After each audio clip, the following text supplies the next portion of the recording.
Page 26. He just told us, so we're good.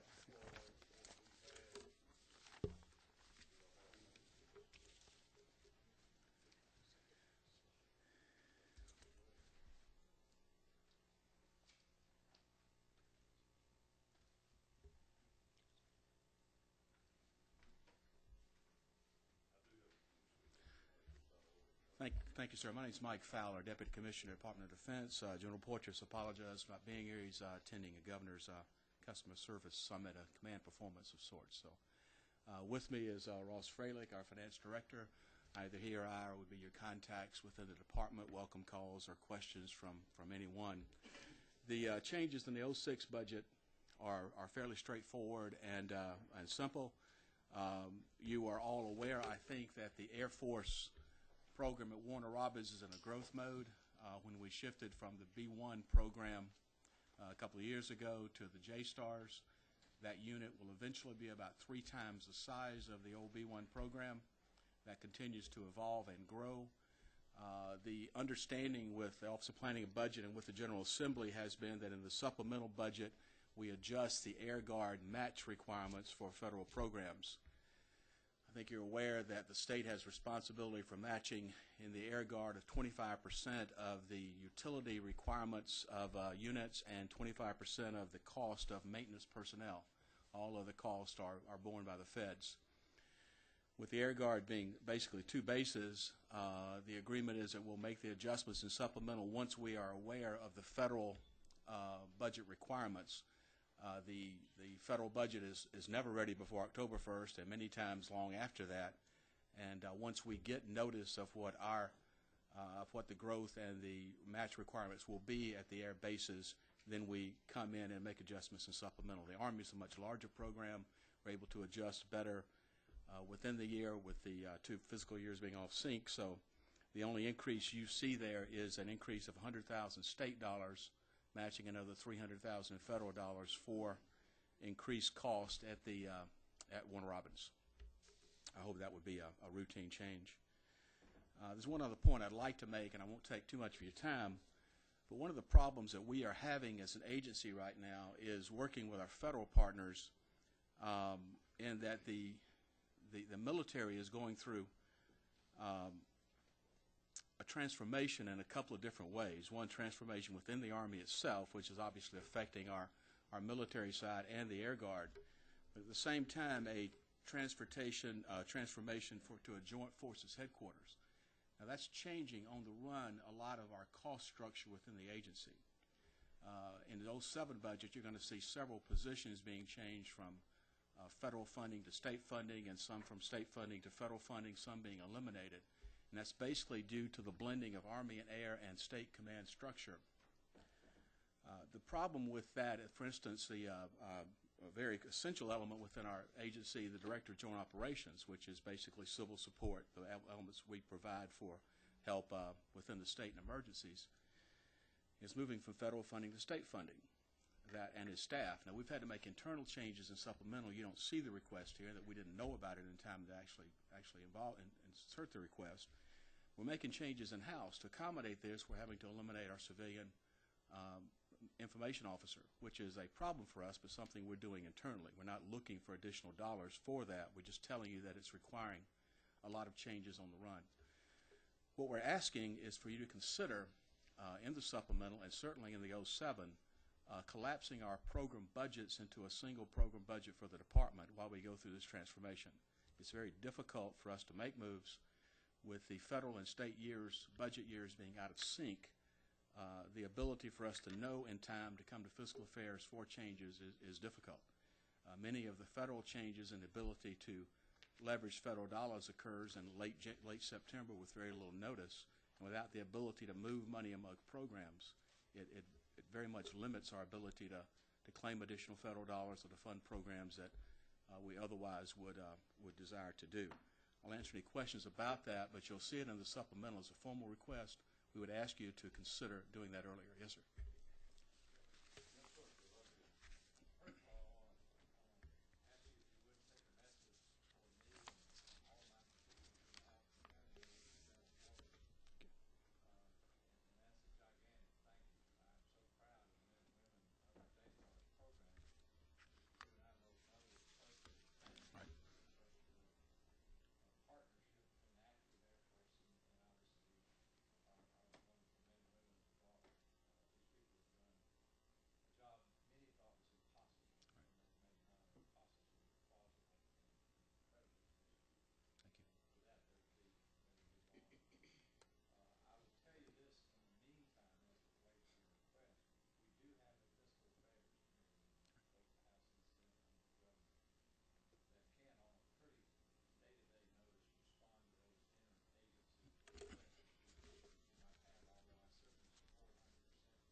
Thank you, sir.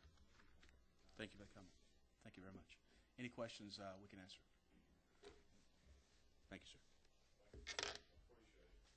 Mike mentioned one thing, and I need to tell you, we scheduled this hearing. The governor is infinite wisdom, scheduled during the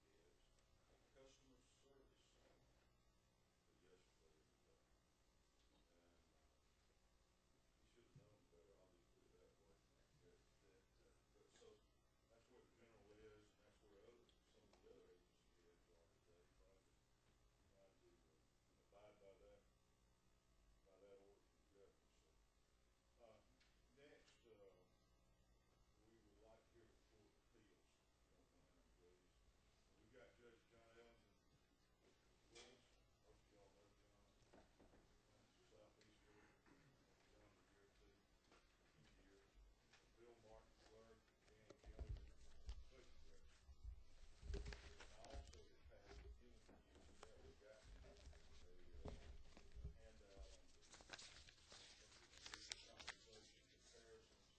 And I'll also have this afternoon, if we need again, additional information to give you again.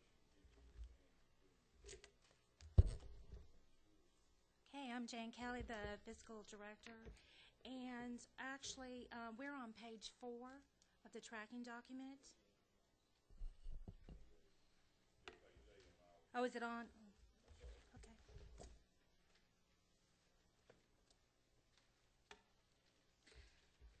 The first item we have as an enhancement, and I actually have some additional information that breaks that down a little bit.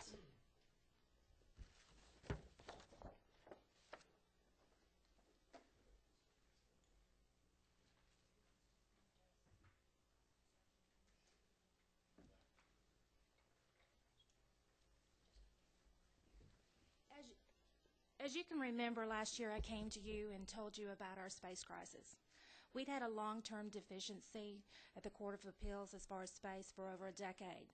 Last year it was escalated to a crisis because we were being forced out of our space in the health building because of renovation for that building. Further, it has been escalated this year by the fact that we were supposed to retain 2 of our judges in the health building during the renovation process. The conditions became so deteriorated that we had to physically move them off of Capitol Hill. We need the funds, the additional funding for 2006 supplemental according to the Georgia Building Authority in the 2006. This is very important in the fact that we are now have 2 judgeships off of Capitol Hill, and the space rental for that space doubles January 2007. So we must meet their deadlines to avoid that. By the way, that space rental charge is 4 times what we pay at GBA. As you can see, for an enhancement, I'm asking for the actual project's about $2 million. I had basically done a rough estimate last year. Now this is for both health building and judicial building. We are actually taking the 5th floor of the health building. It's 22,000 square feet of space. And we are moving all our administrative offices, the clerk's office, which needed additional space, and the fiscal office, and all those people displaced except for the judges. We are moving those over to the health building. Then we will, as soon as that space is evacuated from the health building, we are building out 3 judgeships on the 3rd floor. So it's kind of a double project in the fact that we've got to have the space to finish the health building, to be able to renovate half of the 3rd floor of the judicial building, to bring our judges back to the judicial building. This is going to do 2 things. This is going to give additional security to our judges in the health building, but also it will alleviate, while it alleviates our short-term needs, it does not handle and address long-term. It does allow us to help a little bit of the cramping of the judicial building, but basically it's helping us for those people that are displaced. It does not allow us, in other words, growth room for additional judgeships with the growth in the caseload of the court. This is an immediate need, though, and it does answer all of our short-term problems. Is there any question on that $1 million request? Okay. Right.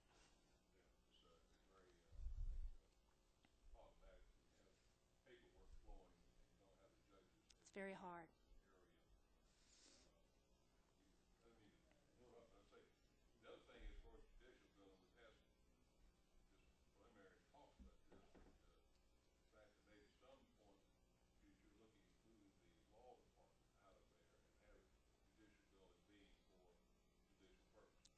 That would help us with the long-term needs. Absolutely. Let me bring you up to date in just a minute. We got the speaker to come over last year during the session, and Bill Markins kind enough. He didn't have just about 30 minutes to. He had enough time to at least see some of their problems. And then we got the governor back in November. Does that sound about right, Bill? Yes. To come over and go through the judicial bill and look at the problems that public appeals has. And they have, we need to take a field trip. Y'all would be amazed at how some of the working conditions are. And there are two of the judges already that have been moved to the equitable building. That was the way Crawford managed to get that done because, what was it, Robertson? Georgia Educational Facilities Authority. Moved out, and you had the lease was already in place, but they are on the short strain, I think, to the end of this year. January 07. Well, we have to be out by the end of December. But it is causing logistical problems, especially on files. What do y'all do? Transporting files a couple of We're a couple of times a day, files, and just to maintain the facility, the additional workload, the filing records, the courses, the judges coordinating with each other. That's only a portion. They're not even on the same panels. So that is very inconvenient. It's quite been a challenge for us to be able to do that. What's your time span to get the work completed? We are supposed to be able to have the health building finished in late summer and actually be able to move into that space by sometime in the fall. And then they are telling us by December that they should be able to have the 3 spaces in the judicial. The clerk's office is fairly open space, so it's not quite as major renovation as the health building to be able to move that and move those judges in. We're hoping by January. Right. If anybody desires to go look at it, if you'll call, I'm sure they'll be glad to take you through and show you their problems. The portion that I gave you of information on the thing, that's just the portion on the construction that I've asked for in the 06 budget. The additional amount that I really don't need till 07, moving cost, and the additional loosed equipment costs that go along with that construction cost have been moved to the 07 budget. So this is the portion that GBA is saying that they require. They've actually got it in a line item being 1.126. Part of that is displacement cost. If you will, I have outlined as far as, let's see, excuse me, let me look at 2006.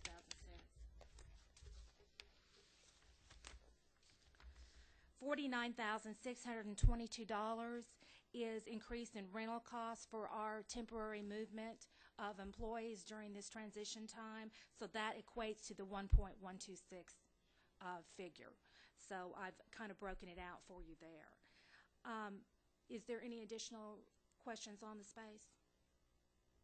Anybody got any questions? Go ahead. Is there a reason why it has to be in Atlanta? The goal is to get all together to be accessible and be secure. It needs to be near the other courts as far as the Supreme Court. There's a lot of cases that move between Supreme Court and back and forth.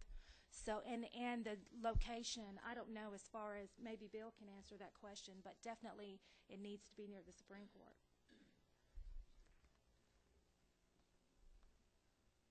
We toured this facility last year, and all you got to do is go over there and just tour it and walk through it, and you'll see exactly what she's talking about. I will tell you that the governor also toured it.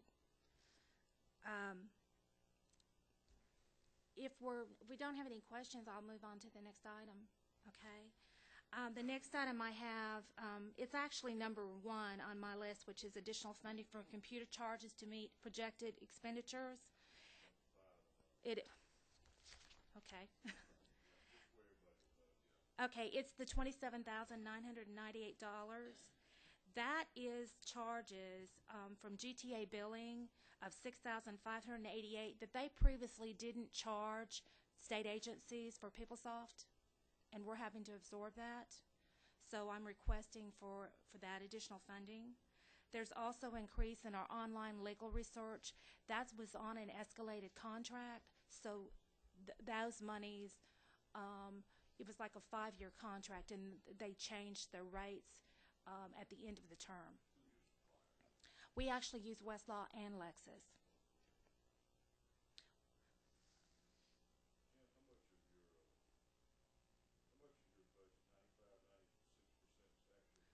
It's at about 91%.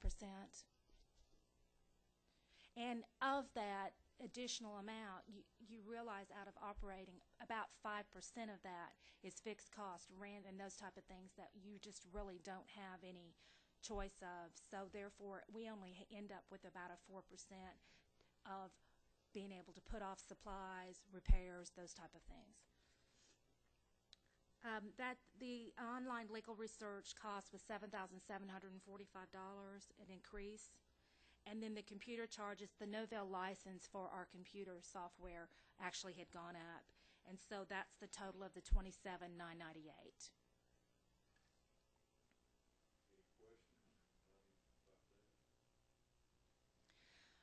We also have, I'm not sure what number it is on your thing, a personnel services funding to meet projected expenditures. If you recall, in fiscal year 2005, we had a payroll shift that was incorporated. At the end of the year, we reduced our request for that payroll shift by any vacancies that had occurred during the year, turnover, those things. I actually am under my projection of what meeting my needs for this year by that amount. And that's not increasing any positions that are unfilled. That's just with the current people on board. That's $15,814.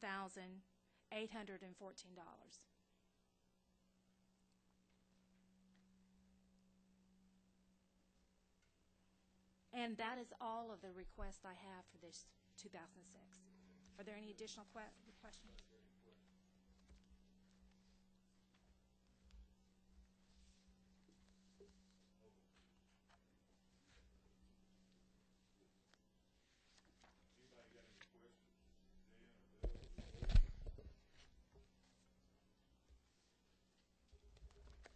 Thank you. Before we get to AFC and Indigent Defense,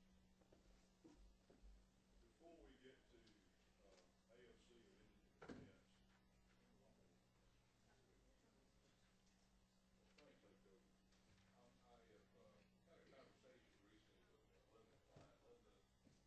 Linda is a former president of our state bar. That, I think, was and still is the only female president we've ever had of our bar. And we met Linda last night at a discussion I was attending, and she has been very supportive of a program that has been in the state dealing with the violence against women fund, and very much wanted to talk to the committees of subpoena through our subcommittee as appropriations. So I said, Linda, if you would come in the morning, and I'll ask chair of the committee allow you a few minutes to talk about it. Would you like to go ahead, Linda? Thank you very much. I realize that what I'm talking about is really '07, and but I'll talk fast. How's that? I am here to talk about the proposal to move the administration of the funding that brings lawyers to help the poorest women and children who are the victims of domestic violence. And the proposal before you, I believe, is to move that money from the Judicial Council to the CJCC.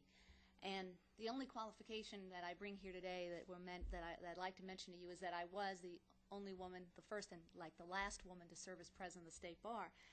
And this all came up. I'm not a domestic lawyer. I've never handled a divorce case in 25 years of doing this. But when I was elected secretary of the State Bar, the first woman elected, it made the rounds in the newspapers all over the state. And I started receiving phone calls that literally changed my life. They were from women who said that they had been abused in their marriages, that their children were affected by it, and they could not get lawyers to help them because they were just too poor. And I asked them about legal services, and they said that they had tried, but the waiting list was just too long to get a lawyer to help them. And they were afraid. They had issues about health care. They had issues about school choice. They had issues about keeping their jobs. And it was very scary. So I just won an election. I had won an election by having lawyers all over the state help me get elected. So I knew lawyers, and I called them.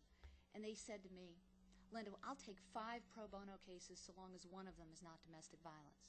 And they told me stories that again changed my life. They said, I took a domestic violence case pro bono, and the guy brought a gun to my kid's school, where the guy followed my secretary home and threatened her, or called my house. And they said they couldn't help. So I talked to Georgia Legal Services and Atlanta Legal Aid, and I learned that 85% of the cases that come before those two very important organizations have domestic violence as some component of it. And I realized that the lawyers there work very efficiently and effectively on this issue. And I said, well, let's just put some numbers together. If we had funding, what could we do? And we learned that for $50 a case, not $50 an hour. Now, what lawyer can you ever get for $50 a case? But for about $50 a case with adequate funding, Georgia Legal Services and Atlanta Legal Aid principally could help all of these people. So I went to many of the members of the legislature. I went to see people that were representing Governor Miller at the time, and we talked very hard. I got a coalition of 66 community organizations. We did political polling, and we found that 80% of Georgia, urban, rural, old, young, whatever the demographics were, 80% of Georgia thought this was a great use of taxpayer dollars, that we could help save families and we could help break the cycle of violence. And we worked hard together. I worked with members of the legislature. I worked with Tim Burgess at Governor Miller's budget office at the time. There was a lot of discussion about this program. How much money? What would be covered? Who would administer it? And what we decided was $2 million, which was at the time what we asked for. $2 million divided by $50 a case, that will help 4,000 families. Well, what would we do with it? Well, there was some discussion and negotiation. We decided that divorces would not be part of how we would use the money. We decided that we could not use it for temporary protective orders because you didn't need a lawyer for that, and there were lay advocates at the shelters who could help us. No class actions, no immigration. And then we had to decide, well, who would be the protector of this money? Who would be where would the money go? And after discussions with many members of the legislature, with Mr. Burgess on behalf of Governor Miller, the decision was made to send the money to the Judicial Council. Well, why? Because the Judicial Council is made up of all the courts of Georgia except the municipal courts. It's all the judges. And the judges were the ones who told us, and they continue to tell us, where are the greatest needs in our state? Where does the money need to go? They know what types of cases are coming before them and what kinds of lawyers are available and what the poverty population is in their area. The judges are the best qualified to distribute this money. Absolutely nothing has changed since 1998 when we had these discussions, except that we helped thousands and thousands of Georgia families. Well, the first year, the legislature was kind enough to grant us the $2 million. We didn't help 4,000 families. We helped 6,000 families with that money in the first year alone. And this program has just been a phenomenal program. Every county in the state benefits from this program. I hate to use that phrase, it ain't broke, but it ain't broke. I know that there's some discussion about the money and the money going to the AOC. This money does not go to the AOC. The money goes to the Judicial Council. I understand that the AOC has provided some staff support to the Judicial Council, and I understand that there was a concern about there being an administrative fee charged by the AOC. I understand that the CJCC, if they get the money, intends to charge an administrative fee as well. I am here to tell you that as chair of the Lawyers Foundation of Georgia, that is the charitable arm of the State Bar of Georgia, we will assure that the support is given to the Judicial Council at absolutely no charge, so 100% of the money will go to the indigent victims of domestic violence through legal services programs and the lawyers who can best help them. I've told you what the money's for. I told you what just an incredible, wonderful difference this money has made in our state, and how 100% of this money can be assured to go to the benefit of all the families. It ain't broke. Let's not fix it. Linda, is there expected change in the funding amount, or is this a question of this administration cost? Well, there is a request to take the funding back up to $2,178,000. We were at a high of $2,225,000, $2.25 million, and that got cut as state money went away. But I suggest that with the $2,178,000, if that's your pleasure, and no administrative charge, which I can pledge to you will happen, then that's the equivalent of $2.25 million, certainly going to these families that need it so badly. Are there?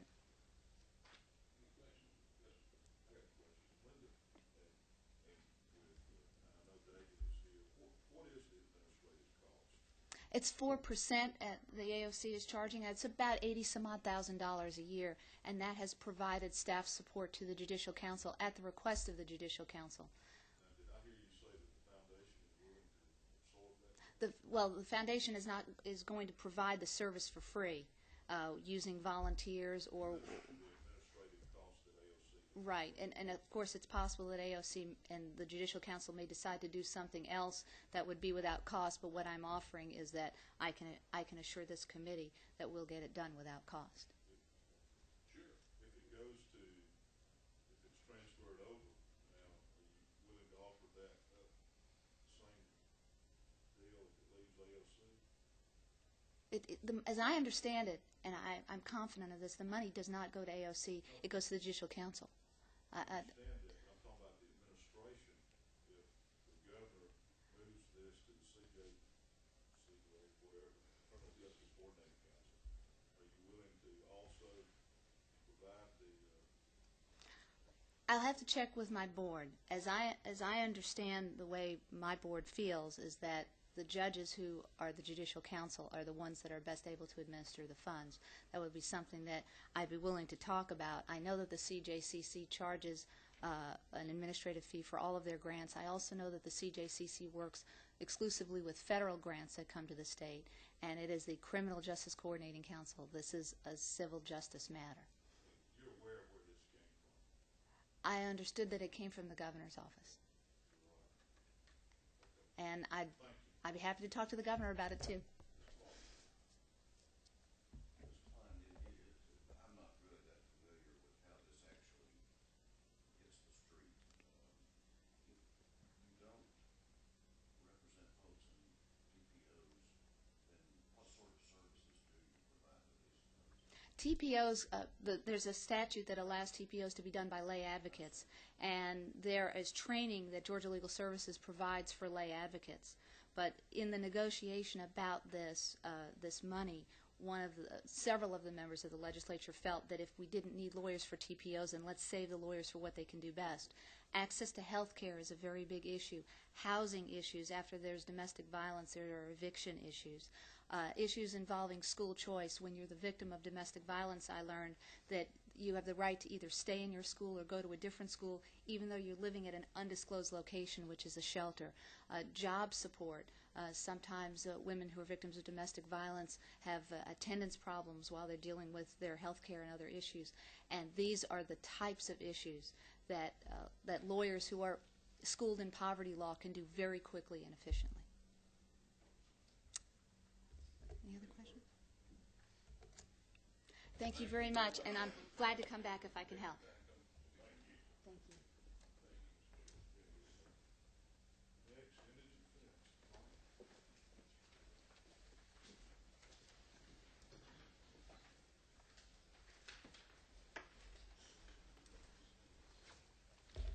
Mr. Chairman, members of the committee, I'll be very brief. Do want to introduce, if you don't already know, Deputy Director Sarah Haskin. She's the, if you request it, she's the go-to person as it relates to any of our budgetary matters and legislative matters for our organization. If I could just give you one brief update as to where we are at the end of our first full year of operation as a statewide public defender system. We've opened 43 public defender offices across the state. There are 6 opt-out counties, 6 counties that providing alternative delivery services. But we have 43 offices up and running across the state. And I think that the next statistic or figure I'll give you is just absolutely amazing.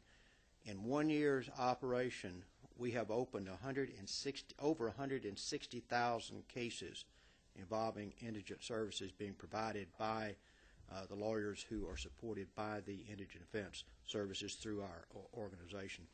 I don't want to be too Pollyanna about it, but we're up and running, and things are going much better than I think anyone expected this time last year. Services are being provided. We still have a few bumps in the road, but we're stepping over those as we go, and things are going well. We were initially requesting $162,206 in the supplemental budget to fund the assistant public defenders that were needed to support the 5 new Superior Court judges that were provided for from last year.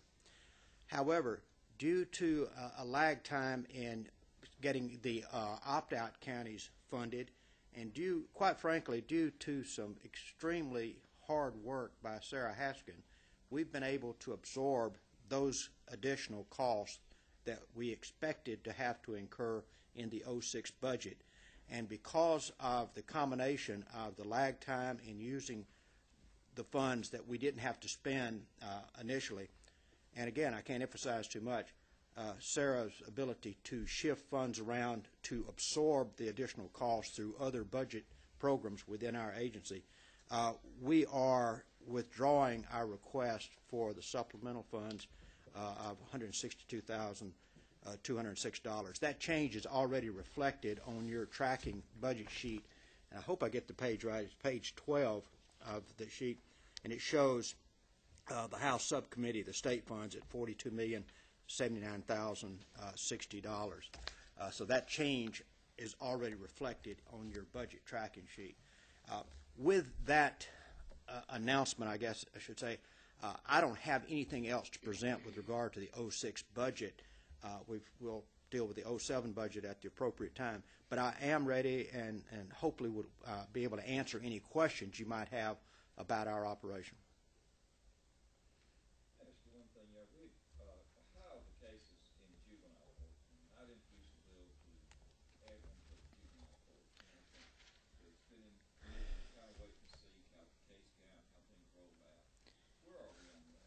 We're still really struggling to provide the juvenile court services. We're using attorneys that would normally be providing services in the superior courts to handle those juvenile court cases. The legislation which you passed requires each of our 43 offices to have a juvenile court division, and each office does have a juvenile court division. In some instances, the counties have stepped up and provided, through intergovernmental agreements with us, have provided some additional attorneys that we've been able to designate for the juvenile courts. That's basically shifting the cost and responsibility back to the county to help us provide services. But it's a struggle, but we're doing it. Hopefully, at the appropriate time, we'll have the additional juvenile court positions that your bill provides. But until that happens, Sarah just handed me, right now, we've opened 21,252 juvenile cases. So it's significant. Out of that 161,000, you can see the numbers of juvenile cases that we're handling. But right now, we're handling those with existing personnel and personnel that we're contracting with through the counties. I hope that answered your question. Boy. That's something I think we're going to need to look at as this evolves. But what you've done on that is basically the funding position becoming the head of the juvenile court, and that's one of the biggest areas that I understand is falling back on your counties. Mm-hmm. We had hoped to give the county some relief on what they had been paying. They're continuing to have to pay that now because of things like the caseload that I think a lot of people didn't anticipate in juvenile court. So that's something I think at some point we're going to need to look at in the funding part of it, in funding the position. Mr. Chairman, I'm sorry, may I follow up with my response? Just very briefly. It's absolutely critical when the appropriate time comes and we can get funding for this. Juvenile defendants deserve specialized attorneys. It is an area of the law. Those of you who are lawyers on the committee know that juvenile cases require special expertise, special training. It's very difficult for those like myself who spend all their time in Superior Court to step down and do work in the juvenile courts. It is a specialty within criminal defense itself, and at some point we hope that the funds will be available for us to hire these specialized attorneys to staff those juvenile divisions in each office. I want to go into something like and I talked to Sarah, she's a little bit trying to read into. We've got on the books, the indigent client is to pay a $50 fee. The number of cases you're talking about, I'm putting in my head, $50, if it were in fact collected, would be a substantial amount to help fund your program. Could well take care of what you're talking about is the juvenile side of it. And I saw some figures from Sarah that show like for Fulton County reflected $1,000. From Howard, Georgia reflected $12,000. I think, why are we having this inability? And I know we should be putting on the judge to do it. Do we have something that your office is setting up or can set up that would be a mechanism to help better do the accountability of these individuals as they come through and have the payment of $50? If not, let's get it off the books. Yeah. Yes, sir. I think, again, there's legislation that will allow, there's 2 or 3 approaches that we're taking. One, we're trying to do a better job with the circuit public defender offices of training and making sure that they're doing the things they should be doing to collect that $50 fee. It's a sea change in attitude, quite frankly, that we're having to deal with, and Fulton County is a good example. I've just finished issuing a 48-page report about the operation of the Fulton County office. And one of the criticisms that I raised about the operation of that office was the failure to collect the $50 application fee. So we're approaching that internally with additional training. And quite frankly, we're slapping some wrists and saying you're not doing your job and you need to do it. However, one of the things that the legislation, and Representative Crawford probably can talk to this better than I can, but the legislation will give the authority to the judges to put that application fee on the tail end as part of the sentence of a particular probation sentences. We've taken a position all along that if a judge can waive it, which they can under the current legislation, then they certainly could tack it on as part of a probation cost. And some judges took us up on that. A lot of the judges felt, and this is sort of anecdotally back to us, but a lot of the judges felt that, well, if there's nothing in the legislation that allows me to do that, I don't want to tack it on without some authority. And I think Representative Crawford's, Chairman Crawford's legislation and others will address that. And I think that'll be a big help. I think that when I come back before you next year, I'll be able to stand here and give you a much better report on how much we're collecting, and it will make a difference.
somewhat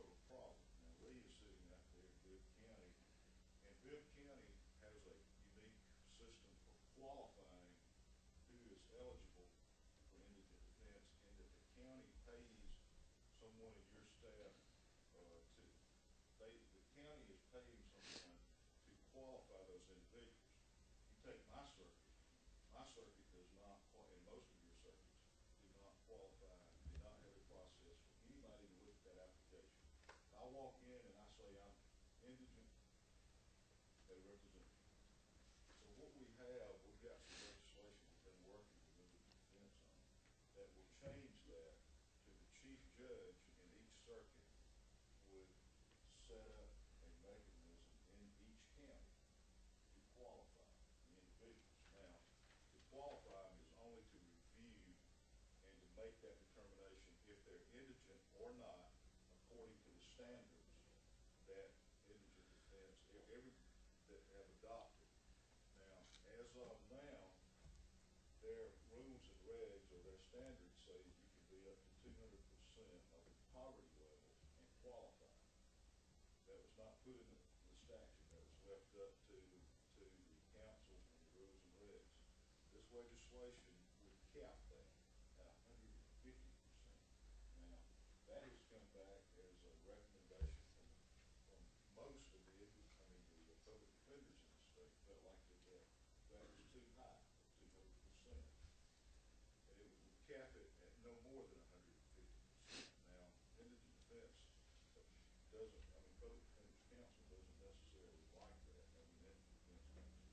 They don't like us putting it in the statute, but what that does, it would move with the poverty level, and it would give the legislature, because of this budgeting process, a little bit more oversight on those budgets. And it would, I believe that you will see that it will cut down on the number of cases that they're handling. And I'm not here trying to put them out of business. The only thing I'm trying to do is make sure that who needs representation gets it, who can afford it, pays for it.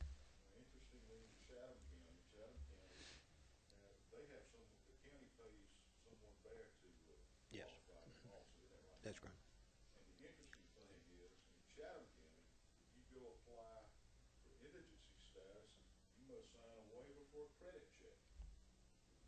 And from what they told me, that's real interesting. When you on a credit check on people, you find assets, you find ways to, you find this, that's what they call it, some people are able to hire an attorney. And let me tell you who else is complaining out in the state is the criminal bar. Now, Mike and Sarah have been able to, on conflicts, to keep a lot of those folks working, but I have heard from a lot of the criminal attorneys that have said, and I even had a Superior Court judge call me back in November and said, look, they just represented a guy in court. I did his divorce 2 months before and had his affidavit. I know what he made. Was making. So I've got his W-2 form. So we went back. So I had my clerk go back and look at it and pull that and said, we paid $135,000 last year in indigent defense representatives. So, and it's not their fault. We're trying to give them a tool through this. Mike, am I wrong? No, that's absolutely correct, Mr. Chairman. Trying to give you a tool to try to help you with guidance. So. If I could respond in the sense that when you're opening 161,000 cases and you've got judges saying get this case ready for trial and get this person out of jail, it's very difficult for the lawyers to follow up on the affidavits. We take the applications. This is not an excuse for anyone being represented who shouldn't be. It's simply an explanation that with the numbers that we have and without anyone in each individual office having the responsibility for following up on checking the affidavit, it's very difficult for the lawyers to do that. I think that the legislation probably is a good result of the work our Legislative Oversight Committee. When the Legislative Oversight Committee idea came up, everyone was worried about us having too many bosses. I've got 11 members of the Standards Council looking at what we do in establishing policy, and we have the members of the Legislative Oversight Committee. Quite frankly, our experience has been it's been the best thing that's happened to us because it's not only provided us with additional oversight, which is not a bad thing if it's done properly, it also provides us with access to the legislators And so it's not a bad thing. And this is something. The question that I've raised is, I hope the cost for these additional people are not. It's not expected to come out of our budget because we're bare thin as it is now. Let me make one comment. Some people don't have to leave to go to rules. We're gonna try to meet during lunch. If everybody on the committee could, try to work on the recommendations where I know that most of y'all are gonna try to leave town this afternoon. Yeah, I know you do, and that's why I will get with y'all on the floor and see if we can find somewhere to meet during lunch to try to work with the budget analysts to try to come up with some recommendations where everybody can get out of town in a hurry. One other thing I want to mention too, or ask Mike, is on the working with y'all on interest, and I know Representative Knox has got a question. As soon as I ask this, then we'll get to his. Looks like the whole committee's gonna leave us for that. Everybody's on rules. I know where our friends are. Anyway, by using some IOTA funds, whatever it is, and interest on a lot of these trust accounts, and with some jail fees, sheriff's office, aren't you possibly going to have some possible lapsed money in this 06 budget? Possibly. Possibly. But in so doing, if you give up some of this money, you're going to need some additional money back in 07, if I understand it right. Absolutely, Mr. Chairman. We are absorbing by using those funds and shifting them around from IOTA and the clerks and sheriffs. We'll be able to live within the budget as the funds are collected. My concern, and I think Sarah's concern, is also that when we come back in the 07 budget and in future budget, that y'all will look at that reduced budget as our continuation budget, and it really wouldn't be fair to expect us to continue operating on the budget that we're using absorbed funds and things, because we need the $42 million to operate on. We're absorbing some costs, making some cuts now because of the exigency of the budget now, but we're hopeful that y'all will realize that that's not our continuation budget, and when we come back for the 07 and 08 budgets, that you'll recognize that we made those cuts, not that that's what we have to live on every budget year. So that's my response to that. We've gone back and forth on this, and I'm not sure I'm clear on it, and I'm just because I'm interested in the program in general. But is it a case that y'all really want to be responsible and involved in collecting that fee, or would you just assume somebody else did it and just make sure you got it? We want to be a part of the process of collecting the fee. However, I'm not sure that we're the best agency or the best parties to this whole process to do the collection. We're the first responder, if you will, to these individuals. Right now, simply logistics of keeping track of $50 application fees is amazing, because we can't take cash. I mean, that would not be physically responsible. We require the individuals to give us a money order, and then the money orders are batched and given to the clerks and sheriff's collectors. We're not opposed to someone else collecting that fee. We're not opposed to it at all. A lot of those people don't even have it. I mean, if they're in jail, which is often the case, they don't have $50. They got picked up on the street with, crack pipe and something else in their pocket. And they don't have any cash. They just spend it all. So, it seems to me like that's, I don't know how much of a distraction it is, but it seems like it'd be a fairly big distraction from the goal Of representing. Yeah. If the legislature allows or gives the judges some direction that it should be tacked on as part of the probation cost, I think that you'll see a very large increase in it being collected, and it's probably being collected at the right point, because someone gets out of jail, put on probation, they get their job, then they can take out of their first paycheck that $50 fee to pay for the public defender services. Did I answer your question, Representative Knox? Yeah, I think it's going to be. I think it's hard to do that. Some of those people are not going to be eligible for one thing, and they still owe you the application fee, and how are you going to get it from them? Right. Anything else, anybody? Nothing. Are y'all leaving? Will. I'm going to stay. I need to see Sarah just a bit. Okay, with your permission, I'll go back to the office and go back to work. Fine, take care of yourself. Mike's Thank had you. a lot of health problems in the last year. He scared a lot of folks. If I could just say, invest in medical technology. Pacemakers and defibrillators are wonderful instruments. They keep you going. Thank you. Especially in Chicago. Absolutely. Thank y'all. David? I'm sorry our committee's left. I apologize.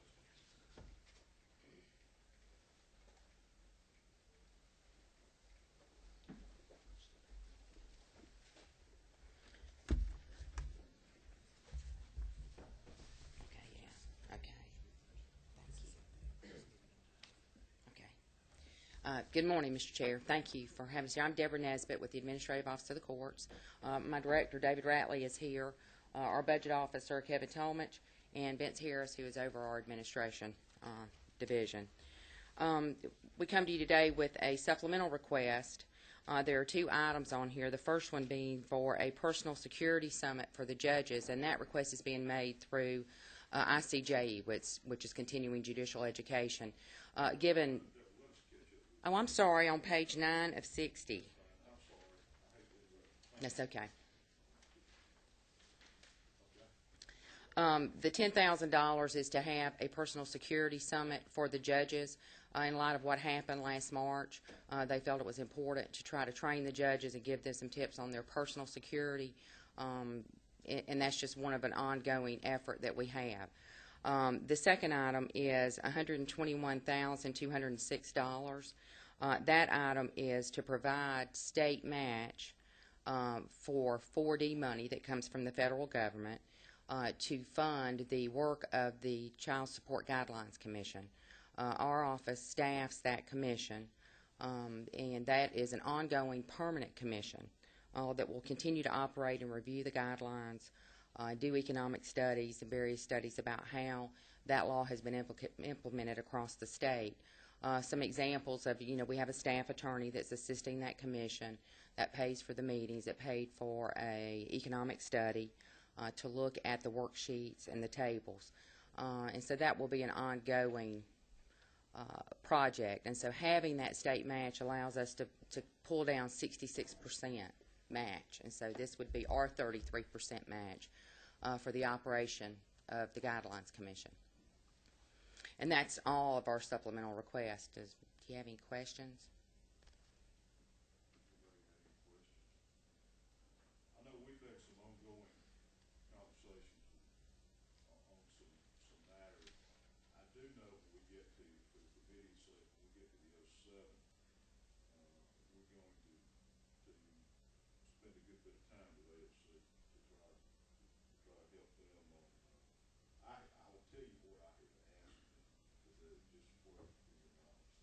I've asked them to look at any cuts, and we're going to ask the rest of the judicial the same thing. Any cuts that they could absorb or could be threatened with, basically, to put them in a priority order from them to a priority for us. Also, in so doing, is to look at, we're going to ask all of judicial to look at any overlapping programs, whether that is where AOC may be paying payroll for other agencies, this type of thing. And this is not threatening AOC or any of the agencies, but it's just to look at it from a business management type situation to see if there are overlaps that maybe someone can do better than somebody else at less cost, or while we're competing with each other within the judicial branch. So we've talked about it, and we're going to take that and see what we can do to help AOC, the Judicial Council, and all of judicial.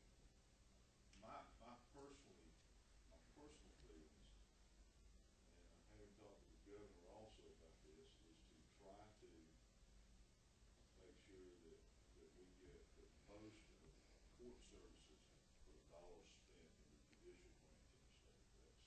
If that means more DAs and judges and public defenders and more training for them, more technology, whatever, that we can make the court system more efficient. To move cases